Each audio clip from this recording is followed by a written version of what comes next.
Our opening line to the world is, you can have all of your sins forgiven.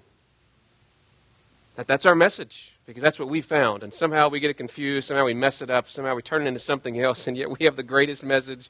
Do you want all of your sins forgiven for all of eternity? Yes. And yet somehow we confuse that, because we are jugglers, and so we've got to juggle lots of different things. We juggle that message, we juggle the business meeting, we juggle the finances, we juggle people. We have all these things that we're trying to juggle and juggle and juggle. And hopefully yesterday I wanted to leave that one thought with you, that there are conflicts and there are tensions. And if we don't identify those properly, we're going to be frustrated, because we're going to be trying to solve things that are never designed to be solved. In fact, Jesus said things like this. I hope that your church is involved in reaching people who are poor and trying to do something about poverty. But you know what Jesus said about the poor? We're going to have them for how long? Always. So we're not going to solve the poverty problem, but we should be doing something about it. But we can't solve it. See, that's a tension to manage.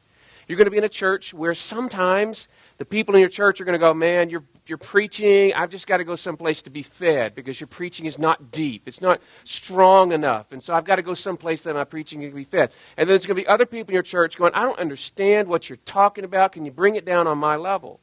Well, you're always going to have those people in your church who are fighting for evangelism and fighting for discipleship. We've got to be a deep church. We can't have lost people in here. Hey, we've got to reach lost people. That's what we're about. And if you look at those people and see that as a conflict, you're going to make a mistake, and you're going to side with one or the other, and you're going to work on the other and get rid of one of those, and all of a sudden your church is going to be half of what it's supposed to be. Because those two ideas, those two identifications are not in conflict with one another. But they are a tension that you have to manage. And so sometimes you get pulled over here, sometimes you get pulled over here. But a lot of our job is not solving things, which is very, very difficult for many of us. So what I'm trying to challenge us to do is to recognize we're not going to fix these problems. We're not going to be able to solve these things. So some are tensions. We're going to manage those. Some of those are conflicts we've got to resolve. How do we know the difference? Well, one, you know what the Bible says. You go to the Bible and see what the Bible says about it. Poverty is not something you're going to solve. Something you should do something about, but not something that you can solve. Number two, you try to find somebody to see if somebody else has solved that problem or not. But here's the thing. So many times we think people have solved something, but they really haven't solved it. In fact, the more conferences that are devoted to a particular topic is an indicator to you that that is not something solvable. Because they would have already solved it, and they wouldn't have needed the conference for that. Make sense? So go to the conference and learn, but recognize we're not going to solve that. That's going to be a tension to manage. I remember I grew up in a church of about 200 people, and I know that may be big, but that's not really a huge church.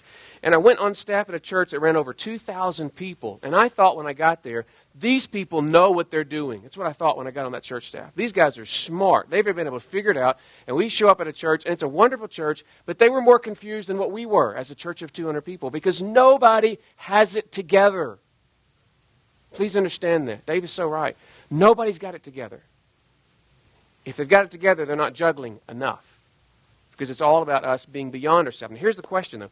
How do we juggle all the things that God's called us to juggle? We talked about how do we juggle this God thing, this self thing, this spouse thing, this church job, this job, family, friends. How are we going to juggle that? Well, it all depends on you.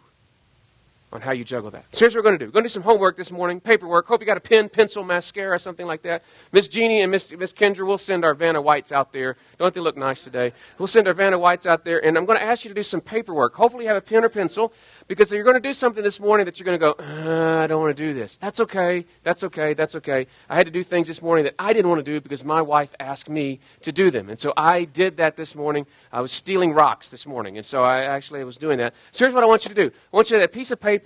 And Kendra, you want to come explain that while you pass that out? You can let people just pass those out. They're grown-ups, I think. Maybe they can handle that.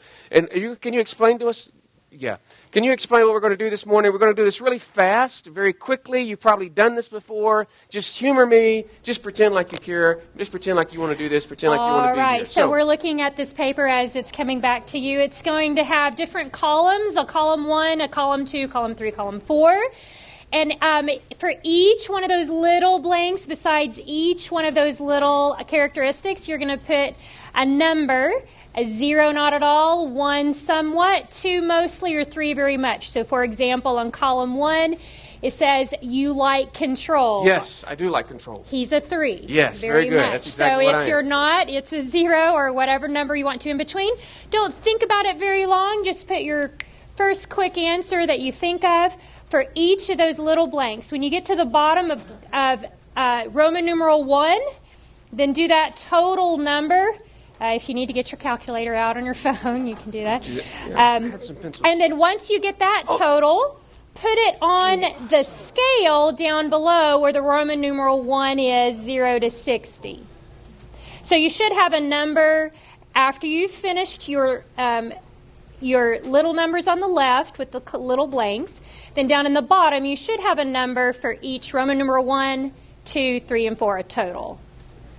If you need a pen, I think Jeannie's got that Crack Montana staff. It's kind of interesting. I was talking in the front there with Bree, and I was asking, what does Jeannie do for the Montana Convention? And Bree said, well, Fred tells me what to do, and then I tell Jeannie what to do, and she gets it done. So I think that's the way that it works in the state convention. I don't know if that's the way it works or not, but that's the way that works. So just go real quickly. We're going to be quiet. No, we're not so going to they be have quiet. a chance to think through. Can you tell and that both answer of those us are number quickly. 3s there on that likes control? Can you tell that very much already? But so if you're we'll be quiet, they'll go faster. If I'm quiet, will you go faster? Yes. They're not even listening to me right now, so No. that's okay. Okay. So quick like bunnies.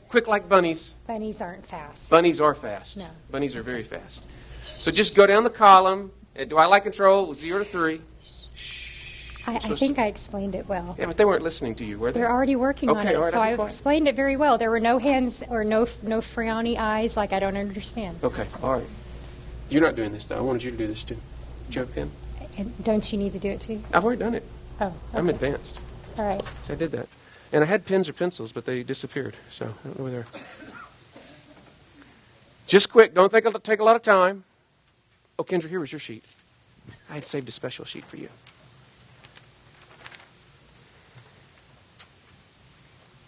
Just your first reaction, your first number. I had 3 pens, and I put them someplace, and I don't know where I put them.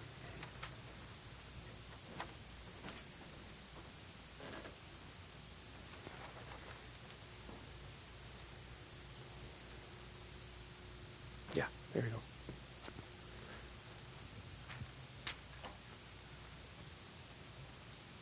Thanks, Ken. Appreciate it. I had 3 pens, had a pencil. What did I do with all that? Now, if your spouse is trying to help you, okay, don't ask your spouse for help on this one. Don't let the spouse help you on this one.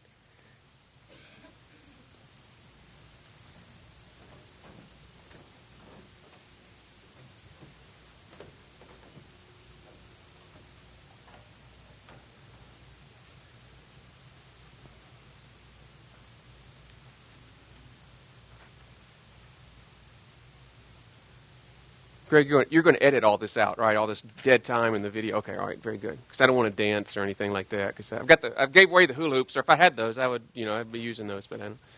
My wife's saying, "Be quiet again." Okay, I'll turn my microphone off, so I'll quit talking.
I'm looking at your answers.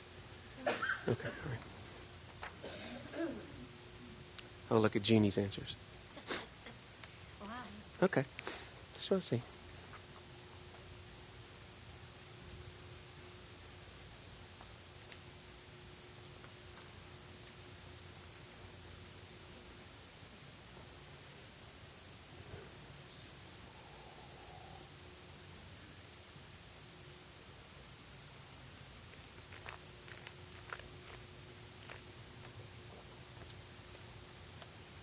You're already finished?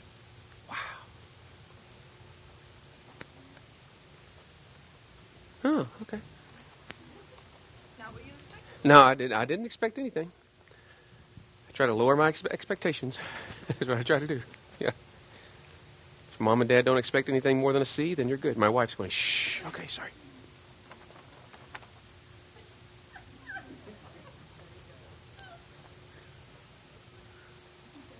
Ah.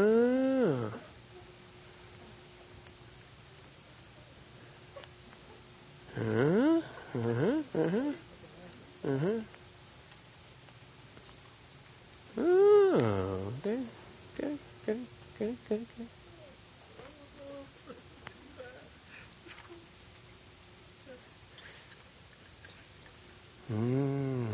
Okay. Okay.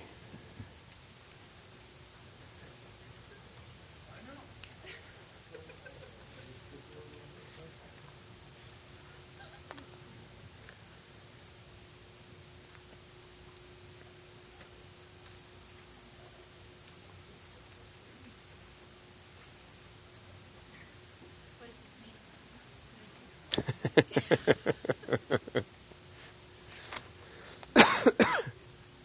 All right, we getting close?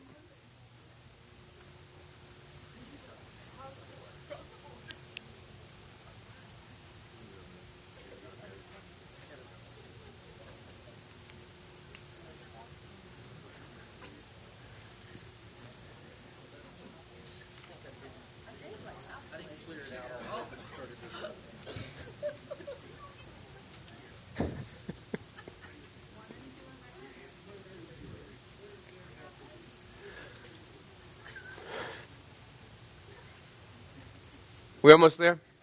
Almost there? 2 more minutes. 2 more minutes. Okay. Did you put it on the chart?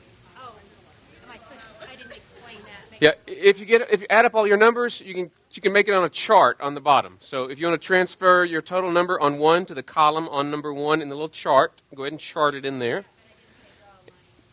And then if you want to connect the dots, that is awesome. Wow. Yeah. Then you're a category 4 person, aren't you? Right? You're looking for the ruler. Okay. Okay. How we doing? Almost done? Almost done? Now, obviously, many of you have done these things before. This is not something to live or die by. This is just something that's going to help us. Is there somebody here who their highest number is a 1? Would you raise your hand? Okay. Would you come join me up here on stage? It's not going to be nearly as bad as last night. There are no hula hoops involved. So you're a number 1 category, okay? So you'll come join me over here. And let's see here. I want you to stand right here. And don't let anybody see this, but you're going to stand right there and hold this, okay? All right. Then is there somebody who's category number 2 is their strongest? Yes, ma'am. We'll send you up here since you're close up here. We'll pick on the lady folks tonight, okay? So we'll stand. I want you to don't let anybody see that, but there's that one. And then number 3 is anybody who's category 3? Yes, ma'am. Would you mind joining us up here? You raised your hand. You knew this was coming, right? You saw me say if you raise your hand, you get to come on stage, and so that's okay. But I understand why you did that too. So I love that. So come on. Be careful of the rocks here. I don't know how it's here. And then I'll let you stand right there. And then is there a lady in the room who is a number 4? All right. Yes, ma'am. Would you mind joining us? Yeah, that'd be good. Awesome. Awesome. Awesome. Well, you guys have done these things before. This is a basic personality test. And just let you know from the very beginning, I'm not a super huge, big believer in all this kind of stuff. Thank you, ma'am, for standing right here. So appreciate it. So I'm not a really huge, big fan of all these things, but they are kind of helpful. In fact, about several thousand years ago, Hippocrates, the first one who came up with this, and he identified these personality types as sanguine, choleric, all those kind of things. So what's funny is he thought it was based on bodily fluids, and that's why you're each one of those, and that's not really the case. But this has been identified and modified, and we can learn a lot about one another by a simple chart to just a couple of few minutes of having that conversation there on the numbers. So how many number ones do I have us in the room that are strong number ones? Absolutely. Okay, look at that one. The winners. Yes, maybe so. Number twos. How many of you are number twos in the room? Awesome. Very good. Thank you for staying seated and being quiet at this time. Thank you very much. I know it's very difficult for you. Number three. How many threes in this one? Oh, thank you for coming. We need you desperately. Thank you for being here. And then how many number fours are on here? Wow. That is wow. Thank you for, wow. That's going to be very interesting because as we all know, Gary Smalley several years ago came out with, instead of all these fancy terms, he came out with animals. And so he identifies these by animals, and that's the way that I identify them because I like animals. I understand that. So the number one is, and tell me your name again. I'm sorry, ma'am. Bethany, what is your animal that you have? A lion. Okay? Get her done, or what lions want to do. Lions want to know one thing. Who are we supposed to kill? That's all we want to know. Point us to who dies, and we're all over it. Right? That's what they want to do. Here's what you know about lions. Lions have strengths. They are problem solvers, bold, direct communication, decision makers, strong-willed, independent, self-reliant, action-oriented, persistent, likes authority, takes charge, confident, enterprising, competitive. That's what lions do. They charge. They want to see something die is what they want to see. All right? Now, there's a problem with lions. Sometimes, I love my little chart here. It says they sometimes have strengths that are pushed out of balance. Not a weakness. They're not weaknesses. No. These are strengths pushed out of balance is all these are. Okay, they're still strengths. They just kind of cross the line with that a little bit. All right? Sometimes lions can become too busy, insensitive, unthoughtful of others' wishes, because they don't even recognize anybody else.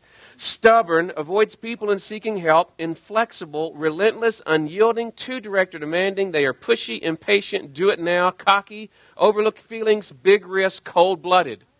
Ouch! Those are just strengths pushed out of balance, though. They're not weaknesses, Bethany. They're not. So, lions are naturally hard on problems. So their greatest relational need is to add softness to their natural style to keep from being too hard on people in the process. Lions may need to learn that meaningful communication takes time.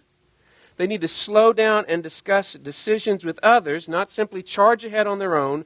Lions are leaders, confrontational, enjoy change, and here's what they need.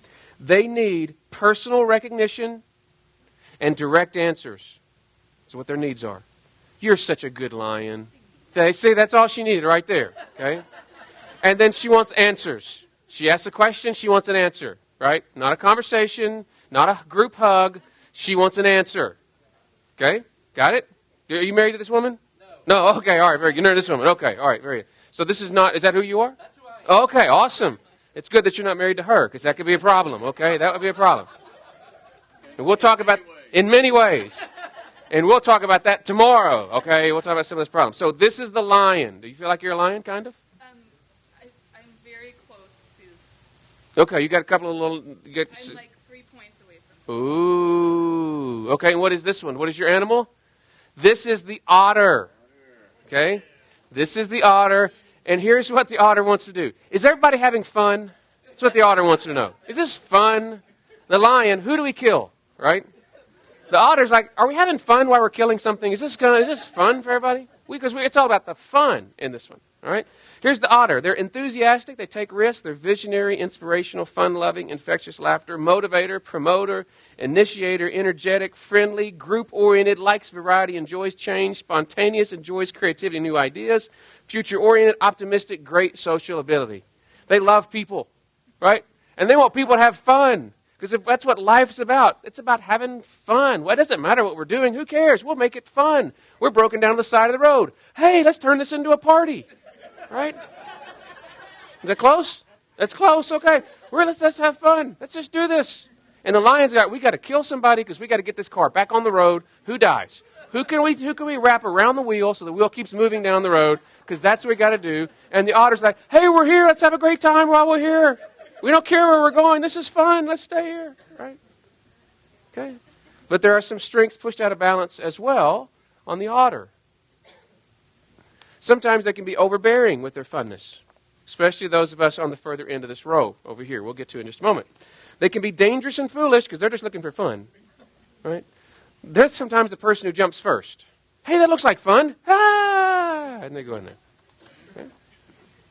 They can daydream about having fun. They can be phony. They can be not serious, obnoxious. They can be a manipulator, impatient, shallow relationships, bored, scattered, lacks follow-through, not focused enough, unrealistic, avoids details, forgets reality, hides pain, and can sometimes be a danger to self and others. So congratulations on that. Very good. Here's what the otter needs.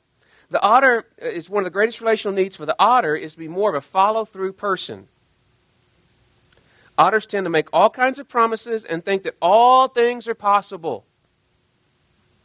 But they need to follow through with their own commitments. Otters need to develop sensitivity to the feelings of others, weigh the consequences of their words or actions before jumping in. Their greatest needs are this: affirmation and acceptance. Affirmation and acceptance. The lion needs personal recognition. Lions, you're a great lion. That's all they want to hear. Of all the lions that were here, you were the lion, not everybody else. Affirmation of thank you for being who you are. Just thank you. And you're accepted here. Okay? Does that sound like the otters? Does that sound more like you? Okay, yeah. Number 3, third category. These are my favorite people. This is the golden retriever. Okay? And I can tell. You're a golden retriever, aren't you? I can already tell. These are the people who have sensitive feelings. They feel. Okay? Lions kind of kill. Otter, fun. Golden retrievers are loyal. They are calm, even-keeled, non-demanding. They're patient, peacemaker, hates confrontation. Hates confrontation. Lion lives for confrontation, lives for it. Otter's going to sell tickets to it and make some money off of it. Right? Pass out concessions. Hey, popcorn, this is going to be great right now. And they go to church like, no, let's not do that. Let's just all be friends. Can't we just all be friends? Let's just sit down and let's talk together about this. They enjoy routine. They don't like change a whole lot, okay, typically.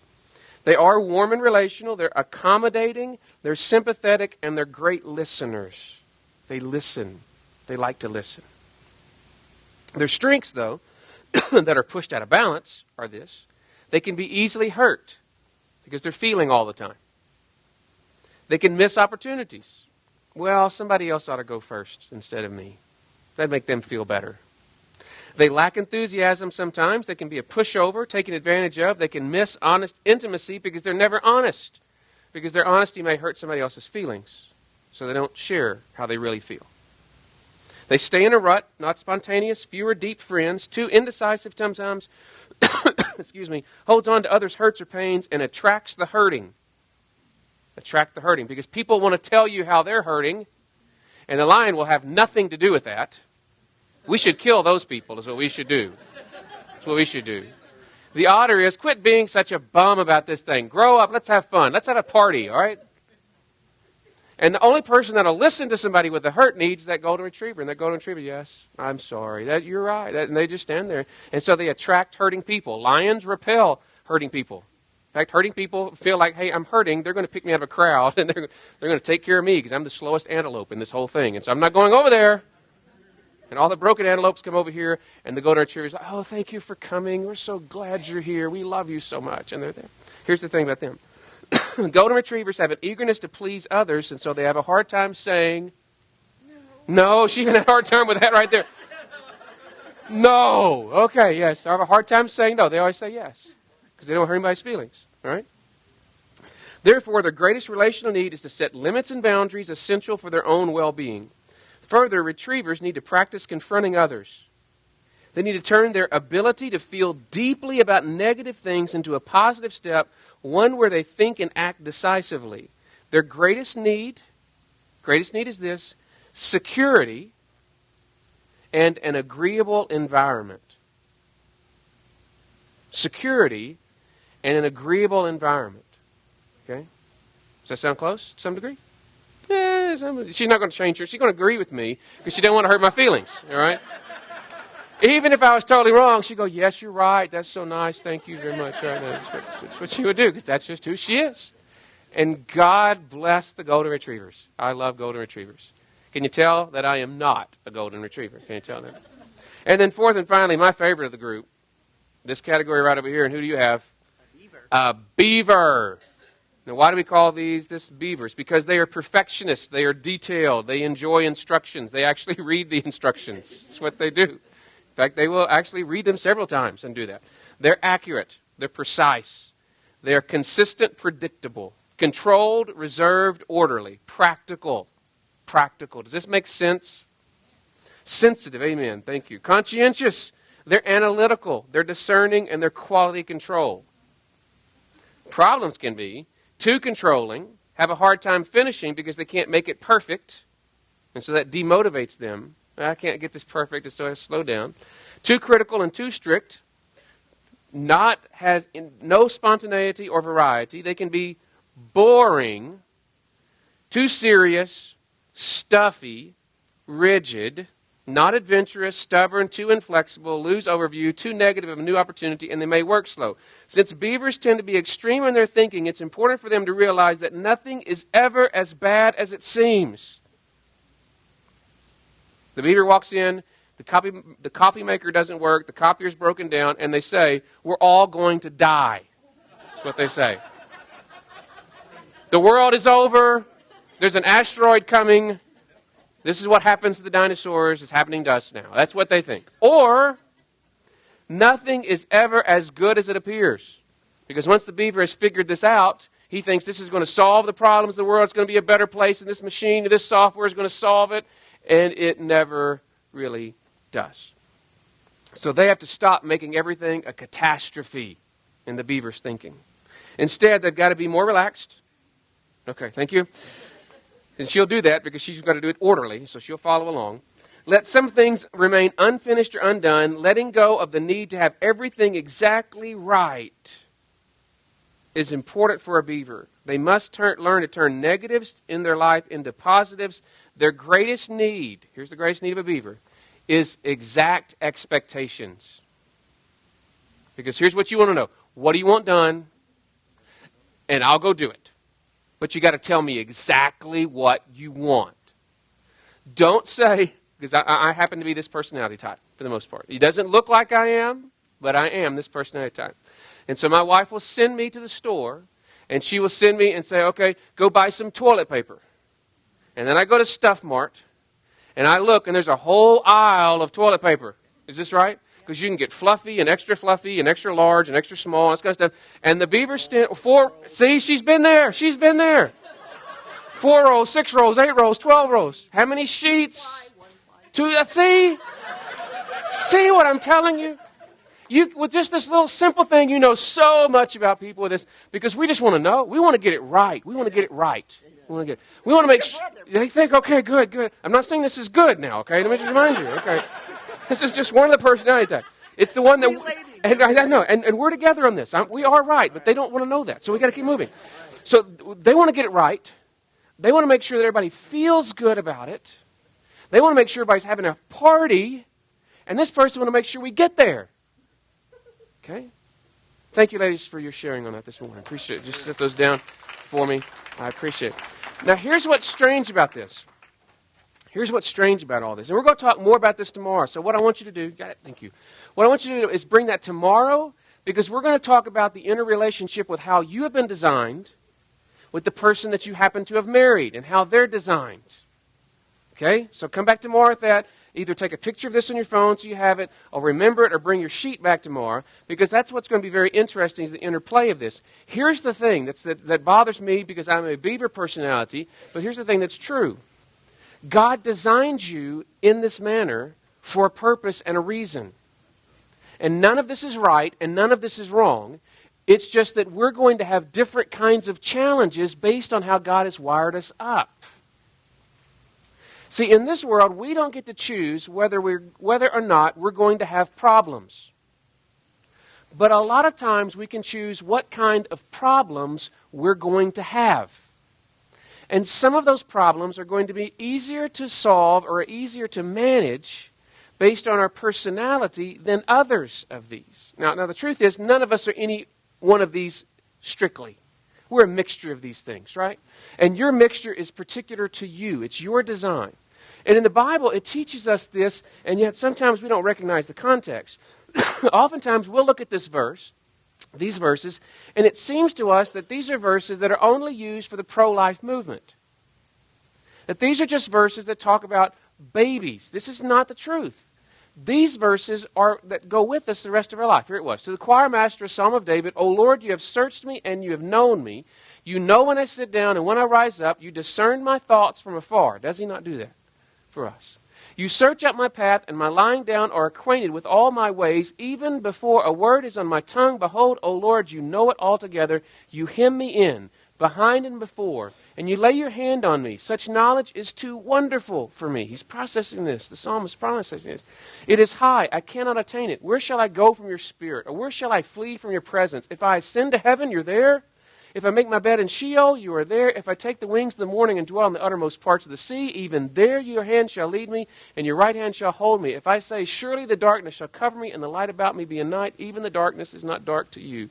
The night is not bright, and for the darkness is a light with you. For you formed, here's what we talk about, and we pull this out of context, and we talk about just a pro-life verse. And it is a pro-life verse. It is. But it's so much more than that. You formed my inward parts. You knitted me together in my mother's womb. You put those personality aspects in me. There's a reason for that. There's a reason that you are wired the way that you're wired, that's your personality.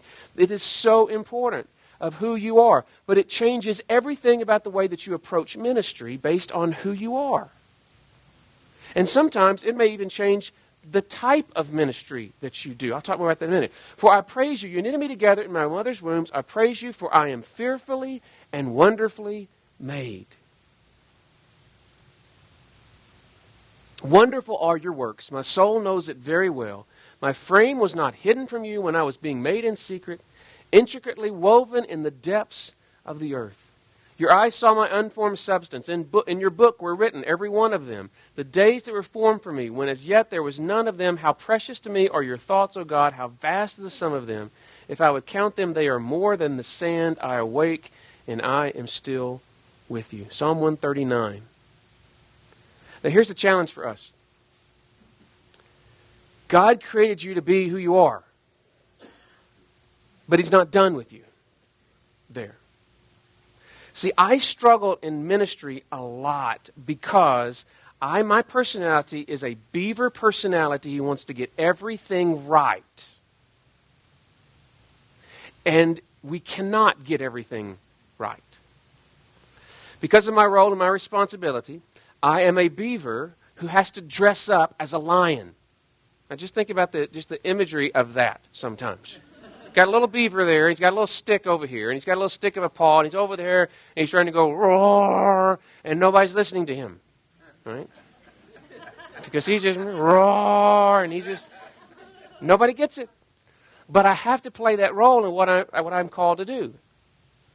And sometimes I have to go into a team meeting where I'm a beaver, and I've got a team of a lion over here, or I've got an otter over here, and I'm trying to get the otter to pay attention.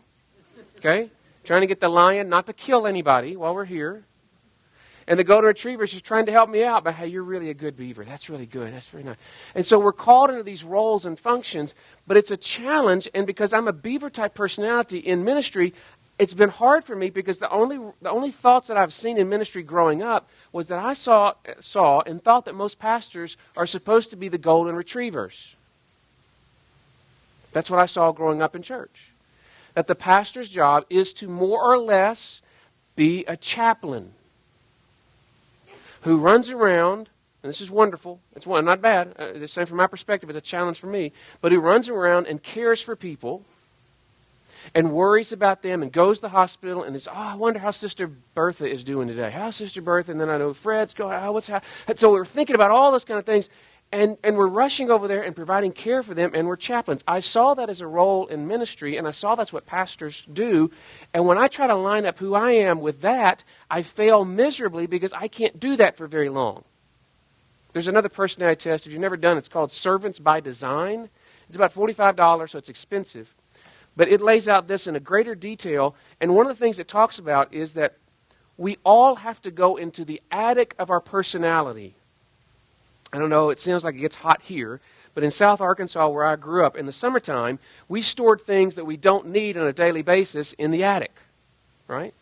And you have to occasionally go up to the attic to get what you need, but you don't take your lawn chair and sit up in the attic all day. Does that make sense? So all of us have a base personality with who we work with, and that's where we get energy, and that's where we're able to survive. But all of us have to go into the attic of our personality on occasion, but if we find ourselves spending all of our time in the attic of our personality, we will die. And so for a beaver, I can go and take care of people for a little while, but I can't do that on a regular basis. In fact, in my church, I get in trouble all the time. But when new people come to our newcomers' lunch, I say, hey, listen, I am a messed up person just like you are. And there's a lot of things I don't do very well, and one of them is I'm not a good hospital person. And so don't expect me to come to the hospital to see you. Now, I have a huge fortunate that I've got a staff that they can go for me. But I tell my people, listen, if you see me in the hospital come into your room, you're really sick. I just want you to know that, okay? It's not going well for you at this point, right? You don't want to see me. Because I'm only coming in for the hard cases, the ones that are really serious, okay? Now, for those of you who are golden retrievers, you're like, I can't believe that. I can't believe. That's not what pastoring's about. This guy's so rude and mean. But that's what I've had to say because I'm not very good at it.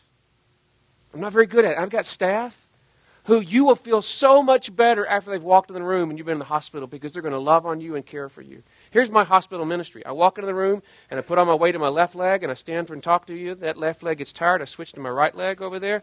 And then when that gets tired, I pray and I leave. That's my ministry strategy for the hospital, okay? It's what I do. That's all I do. It's what I do. I can understand. Woo, okay. Okay, let's pray. I got to go home. But that's how, and so I struggle with that. Because isn't the pastor supposed to be there every time I have a need? But I'm not that. I've seen another kind of personality of a pastor, and that's the lion. And the lion's out there as a prophet, yelling at everybody about their sin and how they're going to die and go to hell and how they're evil and how they're mean and they're going to protest, all that kind of stuff. And I am not that either. At all. And so I struggle in ministry trying to be a minister based on my personality who is a beaver dressed up as a lion because of the role that he's in, and I feel like I'm failing all the time. Because of my preconceived notions of what pastoring is about. Now here's what I've learned. We all have to do all these things. Okay? Just because you're not gifted in an area doesn't mean that you're not supposed to be doing that. Right? We have to love people. I'm not a people person. Okay? I'm a kind of a performer. That's what I kind of am. And I just have to be honest and say that I'm sorry that, you'll see me here at the conference sitting by myself, not because I don't like you, but because I'm intimidated by people. I really am. And so I'm not trying to be rude or ugly or mean when I sit over here. You're welcome to come talk to me, even though I send off as many vibes as I possibly can to stay away from me. Okay? That's what I try to do. Okay? But you're welcome to come approach me. That's just who I am. That's my personality. And I've tried, but I can't fix my personality. I can grow, but I can't fix it. In fact, one of my strategies on Sunday mornings at my church is to keep my head down and move fast. Okay? Because if you look like you're busy, people assume you're busy, and they don't bother you, whether you're busy or not. And I'm not saying these are right. I'm just saying this is the way that I have to do ministry. So what do I have to do? In my situation, I happen to have the privilege that you don't have, but I can hire people who are not like me. Okay? Because here's what a speaker once said that I heard and I listened to. He said this: you're not responsible for being a balanced individual. I'm not responsible for trying to be an otter. I have zero otter in me. People who are trying to have fun irritate me, right? Okay? Because I don't want to have fun. We're not here to have fun. We got something to do, right? We're not here to have fun. I have a child who's an otter. Okay? Doesn't go well. Bless his soul. He is a smart kid, but he's always in trouble. He was always trouble in school because comedy is all about the timing. Okay? Second grade, he was always in trouble because he couldn't figure out the timing in the school classroom when to be funny and when not to be funny, because most teachers are not otters. And if they are, they don't want anybody else being one in that classroom, right? It's all about them, right? Them having fun. So these things are difficult for me, and they're a challenge for me. And guess what? We're not supposed to be balanced all across the line. We're not supposed to be equal golden retriever, equal to line. We're not going to be able. But here's what we are responsible for. We're responsible for a balanced church, a balanced ministry, a balanced explanation and revelation of the gospel of Jesus Christ to a world. And you're not going to reach a beaver with the strategy of a lion, necessarily. So you've got to have people in your organization, in your church, that reflect a variety of these things and figure out, okay, how can I do ministry based on who I am, based on where God has called me? Now, for you, that's going to be relying on some key lay people, probably, that you're going to have to love on and encourage and help them. But we're not going to be able to be everything for everybody. But here's what I know. God's called me to where I am to do what I'm supposed to do, but I can only do it the way that I can do it. And one of the mistakes that we make, I think, is that we look at somebody else's successful ministry and we go, if I do X, Y, and Z that they're doing, then it's going to work.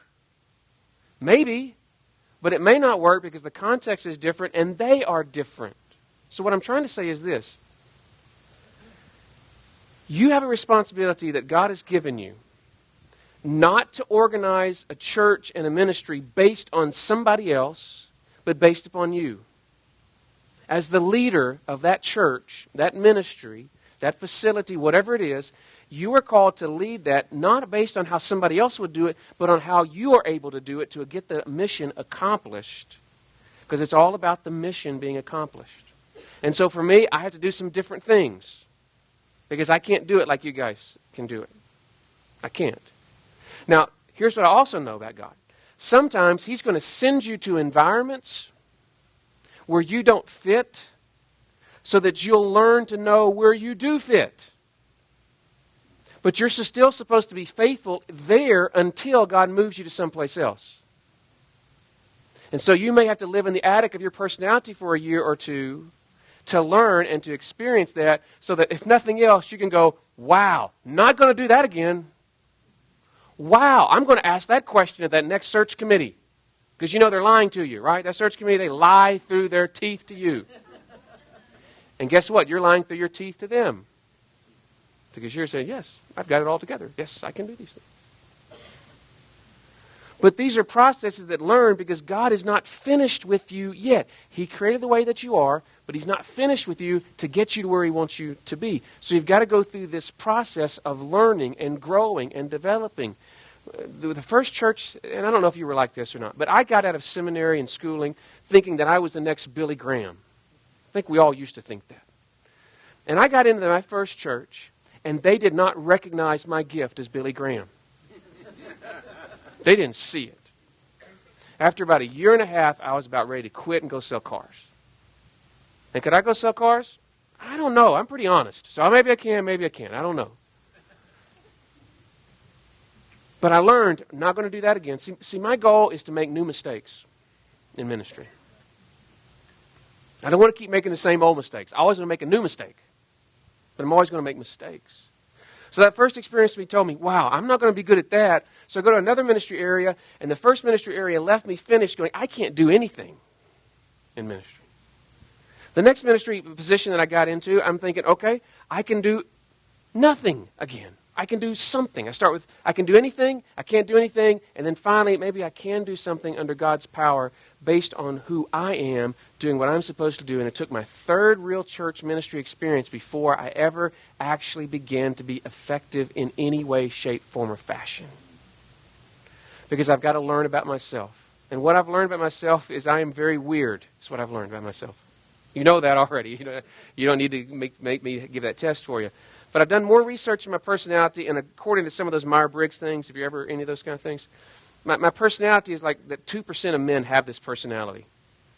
And it's one that's highly detailed, but not detailed enough. So I've got this leaning that's kind of this kind of Pharisee kind of leaning, or this attorney kind of leaning kind of deal where we're going to dot all of it right. See, I'd be great at a PhD, except it was all this writing that you have to do. I'd be great at a PhD. But I got to do all these writings and details, and you got to do Kate Turabian and all this kind of stuff. I can't do that because I've got this huge creative side over here on the other side.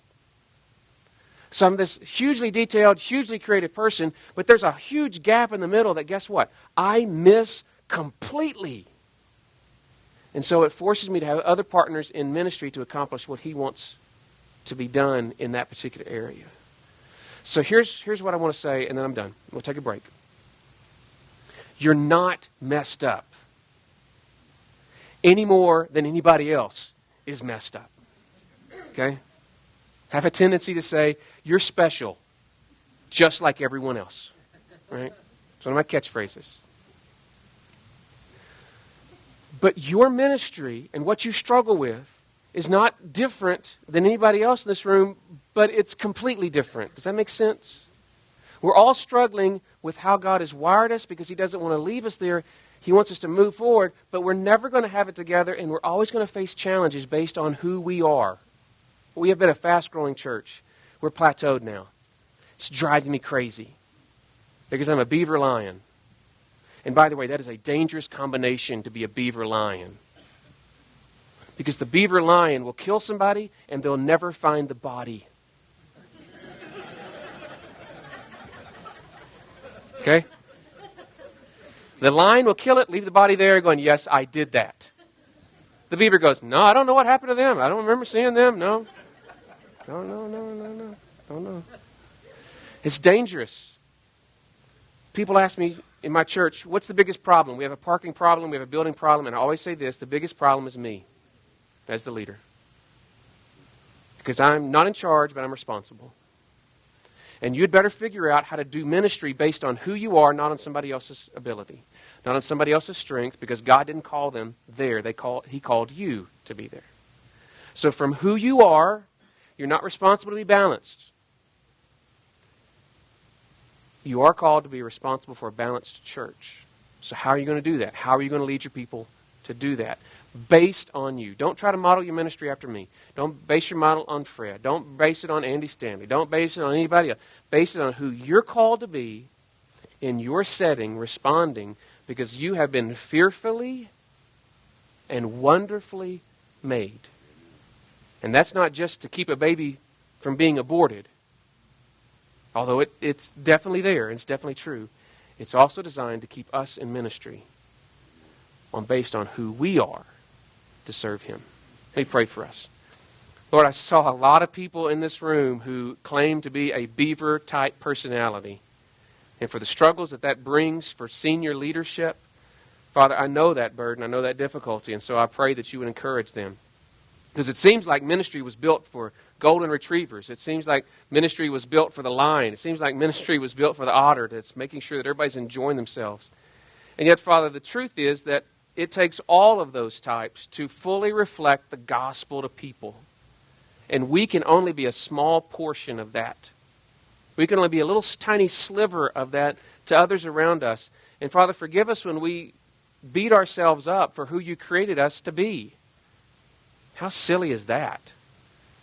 So, Father, give us strength to trust you and to have hope, to recognize that all we can do in ministry is to experience a relationship with you and live that out based on who we are, not based on somebody else's expectations, not based on our own preconceived notions, but that we might do that, be who you've created us to be, with love and kindness and encouragement to others, but that we may live that out for your glory, and then, in some way, for the benefit of those who have to live closest to us. We thank you that you have created us. May we serve you with all that we have. May we ask these things in Jesus' name. Amen.